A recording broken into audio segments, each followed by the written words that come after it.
Welcome to PVN. TDP కార్యకర్తల సమక్షంలో MLA Julakanti Brahma Reddy నూతన సంవత్సర వేడుకలు నిర్వహించారు. పట్టణంలోని నెహ్రూ నగర్ లోని వివిఎన్ గార్డెన్స్ లో ఏర్పాటు చేసిన వేడుకల్లో ఎమ్మెల్యే జూలకంటి కేక్ కట్ చేసి టీడీపీ నాయకులకు, కార్యకర్తలకు, నియోజకవర్గ ప్రజలకు, అభిమానులకు శుభాకాంక్షలు తెలియజేశారు. మండాది రోడ్డులో గల ఆంజనేయ స్వామి దేవాలయంలో ప్రత్యేక పూజలు నిర్వహించి దుస్తులు పంపిణీ చేశారు.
శుభవార్త.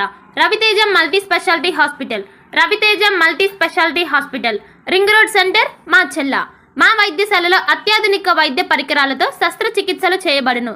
అదేవిధంగా మా వైద్యశాలలో ఎంఐసియు, ఎన్ఐసియు, ఓటీ ఆపరేషన్లు ఎంతో అనుభవం కలిగిన doctor Keerthi Reddy, doctor Satish, doctor చంద్రశేఖర్లచే వైద్య సేవలు అందించబడును. మా వద్ద కార్పొరేట్ వైద్యశాలలో ఎన్నో ఏళ్లు అనుభవం కలిగిన గైనకాలజిస్ట్, జనరల్ మెడిసిన్, జనరల్ సర్జరీలచే వైద్యం చేయబడును. Orthopaedics, polytrauma, OBS and gynaecology, paediatrics, pathology, CT scan, x-ray ల్యాబ్లతో పాటు అంబులెన్స్, ఫార్మసీ సౌకర్యం కలదు. Management doctor Gonuguntla Srikanth, nephrologist doctor Gonuguntla Sai Sushma, MBBS gynaecologist.